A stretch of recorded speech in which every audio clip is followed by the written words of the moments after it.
Well, I'm still playing with the DSW40, and I thought I'd fill you in before I pack it up, put the lid on, and get back to other projects. Neville and others have me really interested in in going back to the NorCal 40B project again. But before I do that, here's the quick update.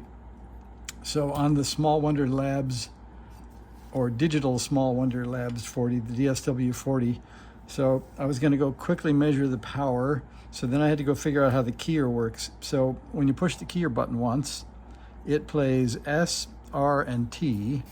And S, R, and T are, there's a speed, reverse, and tune. So all you do is tap the paddle after you hear the letter of the thing you want to do. Like, for example, tune would be waiting for the T.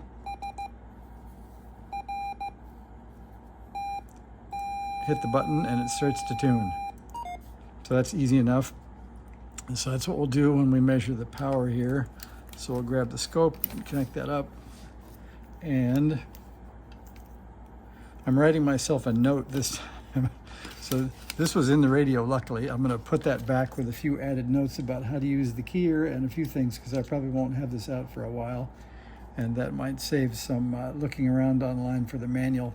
Although that was a pretty interesting trip too. There was a lot of cool stuff that happened around the year 2000 on this thing.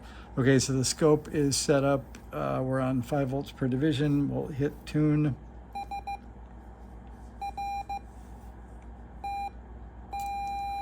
And there's our output. It looks like maybe 29 volts peak to peak. We might give it credit for 30, but not quite. And then we'll use the Hans method, which is peak to peak squared. That's right here, peak to peak squared over 400. So we'll get out our iPhone calculator here and we'll flip it sideways. And we will say, we'll give it 29, I guess is being generous. We might come back and see what 28 looks like. We'll divide that by 400 and we get 2.1. If it was 28 volts, we'll square that and divide that by 400, and that's 1.96. So either way, it's 2 watts. So there's our power. Let's see, I've written down the speed, reverse, and tune for the keyer, that it wakes up at 7040 with RIT off and 7110 with RIT on, that there are 30 detents per turn, and if you count the frequency, when you push in on the knob and hold it, you get either a low high tone or a high low tone, and that tells you whether you're going up to 6 kilohertz or down to 2 kilohertz per turn. And that comes out to be, they said 50, I guess my math says 67 hertz per click or 200 hertz per click. But either way, it tunes pretty well in the high tuning rate, and then when you hear a station, you can hold it in and go down to the finer tuning and tune them in. So we'll turn off the dummy load and we'll see if they're, let's see, we'll get the high tuning rate.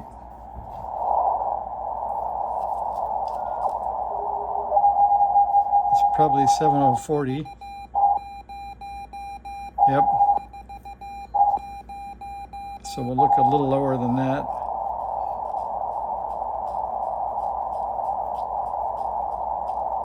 Not hearing anybody to show you a station. That's 7040. There's one. So you can see now we're in high speed tuning. So it's not quite as easy to tune around. Then we tune it to low. That's much easier to find your favorite peak. And I think it works pretty well. So I'm going to put the cover on. I won't make you watch that. And then I'm going to get out something that I opened today. I'll show you now, and then I'll come back and do a video. So I ordered this only because it had a gold knob and a fancy gold label on it. And it looked much prettier than the other U-kits that I had. If you look at this one, they put a nice badge on there. And the old ones, they look kind of plain. They're just painted. So I had to try it. And I had to figure out what the difference is between an HB1A and a 1B. So we're going to try that next. But for now, that was a quick look at the DSW40. So we'll call it good for now. See ya.